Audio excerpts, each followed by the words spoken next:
Would you stay till the morning light? Or would you follow me? Or would you let it be? If I leave tonight, we could do this. Hey everybody, what's up and welcome back. If you're new here, I'm Liz, and today I have another cooking video for you. So to kick it off today, I am making an Italian pasta salad. I just didn't have the turkey pepperoni that I wanted to, or the hard salami, like slices that I wanted to put in it. So right now I am cutting some artichoke hearts. I got the Goya marinated artichoke hearts. You basically just strain it from the glass jar that it's in, and then you just take them and cut them. Depending on the brand that I get for the artichoke hearts, it depends on how I like to cut them. These ones are more tender rather than the ones that come in a can, so I decided to be like a little more precise with the cutting. After that, I divided it between two containers because one had feta and one had Parmesan cheese.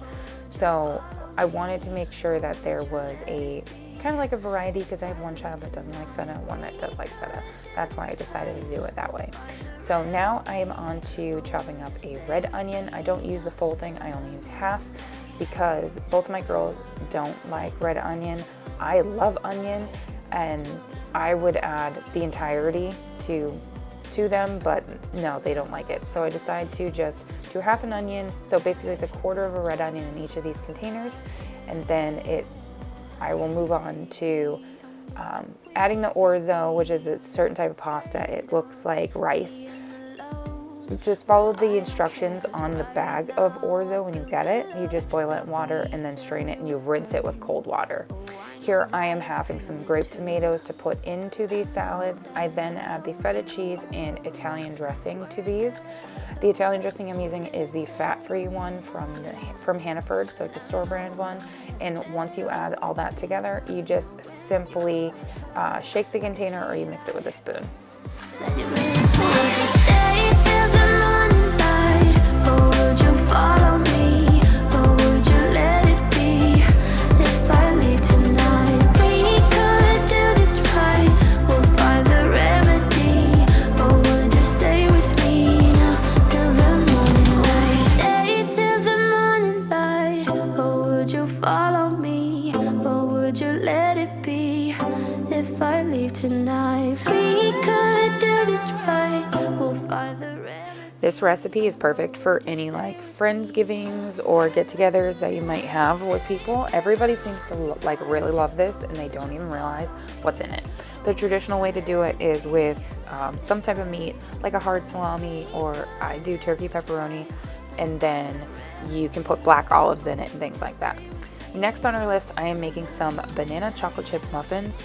This is all from scratch. I'm following a recipe on I forget what website it was. If I can find it, I put it in a link down below, but this one was pretty easy to follow. It's the basics of flour, sugar, melted butter, so a little bit of salt, some baking soda,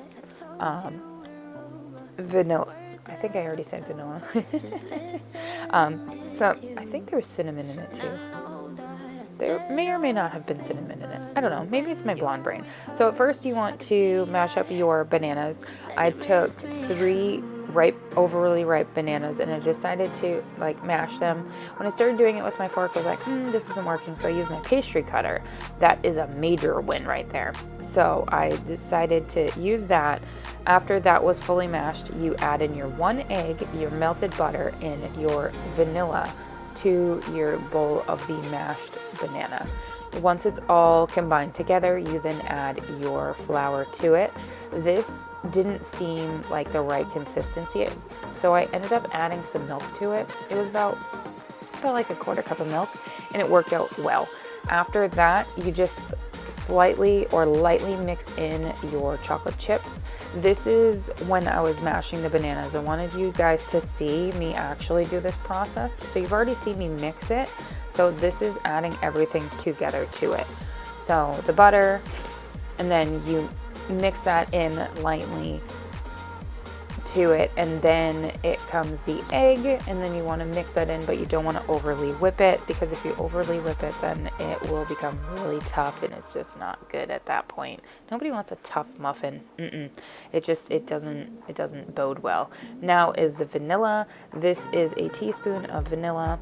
And I'm using the Baker's Imitation Vanilla. If you can't see the bottle, it's right there.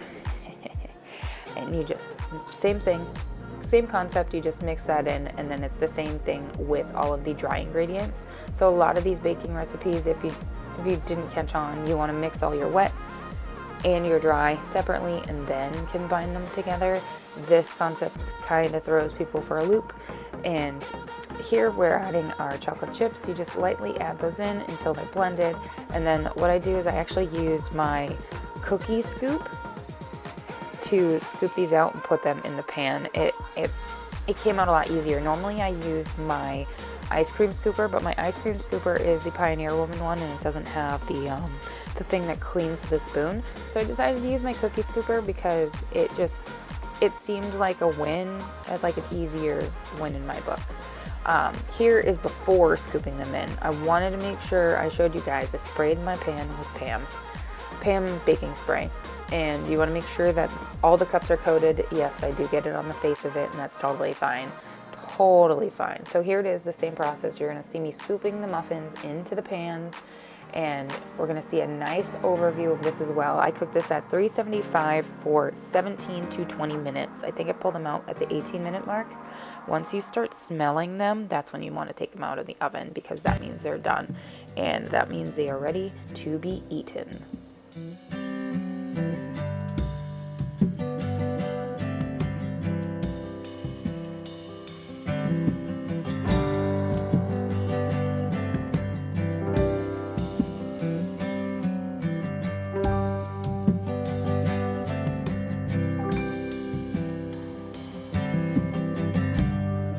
Wherever you pray. Alright, so now is the time to pull them out of the oven, and may I say, all of these were gone within 24 hours.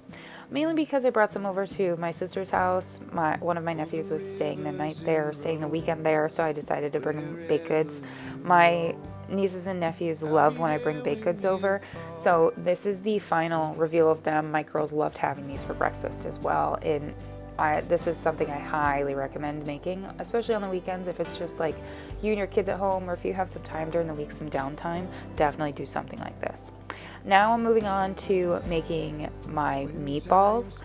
So you don't see me in frame right now, but I have my smaller crock pot. This is not a regular size crock pot, it's a small one, and a zucchini in front of me. I'm also pulling out like the ingredients I needed for my Italian pasta salad.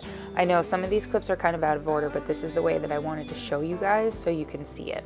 So in my crock pot, I'm going to add some zucchini into this pot.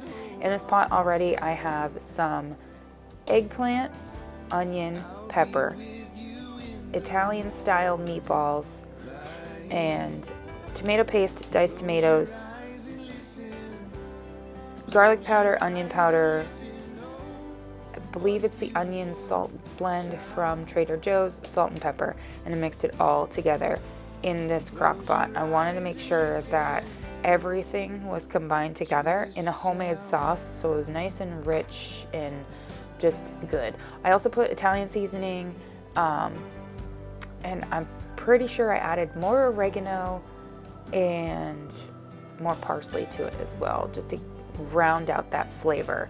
And a little hint, if you add some citric acid to your sauce, so I added a little bit of orange juice, also add a little bit of sugar to it. I know it sounds really weird, but it works out very well. So what I decided to do is I added some of my 0-calorie sweetener to the sauce just to round it out. So while that's cooking in the crock pot, I am getting my garlic bread ready to go in the oven. This is something that I had prepped earlier that day, and I also, see, this is basic mom life right here. I'm watching a YouTube video while I'm prepping dinner because this was our dinner this evening. I have the pot of water going right now, and at this point I am taking my crock pot out of its stand, and then I'm going to scoop this sauce into an oven dish. This literally won't make any sense to most people, but there's a reason why I did it, because I actually wanted to do a baked pasta. I just wanted to make sure that the sauce was nice and combined, not necessarily that the meatballs were done. I wanted to make sure the sauce was nice and combined. You could do this on the stove top as well. You don't have to do it the way that I did it. I just did it this way because I don't know me.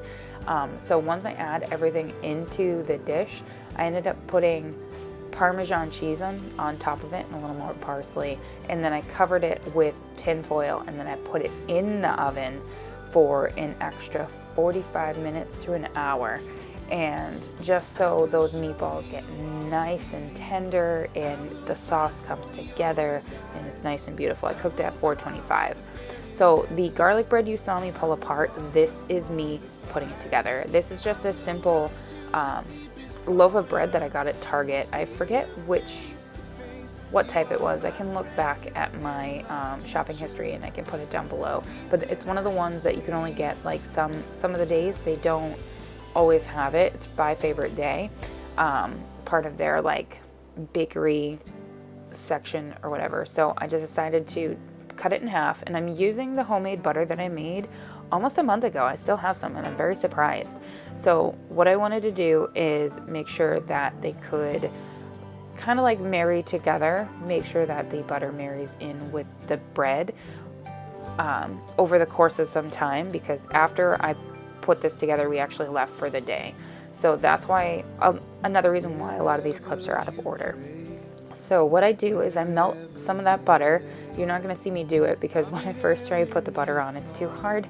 So I decided to melt it down a little bit, and then I add garlic powder to it and parsley.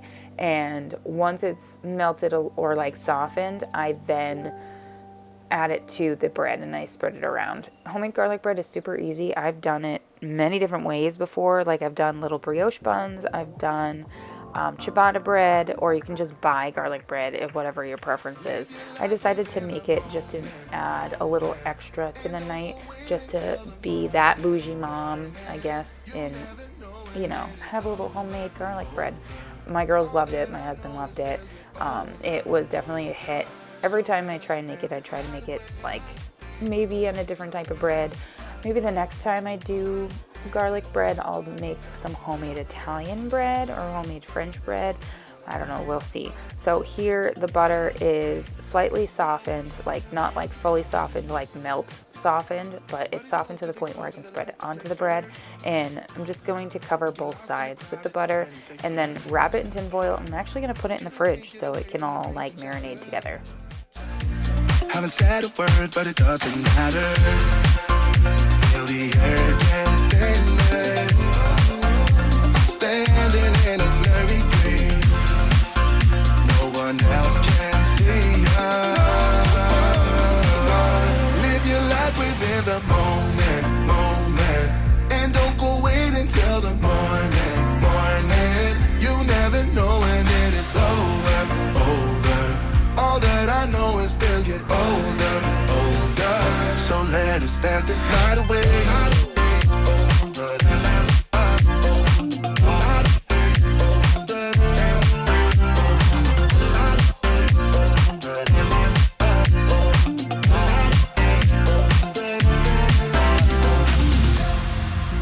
Feel the air get thinner. I'm standing in a blurry dream. No one else can see us. Alright, so this is when I'm pulling my meatballs and sauce out of the oven. And newsflash, I actually didn't put the pasta in it because I don't know, I just felt like not doing it this night.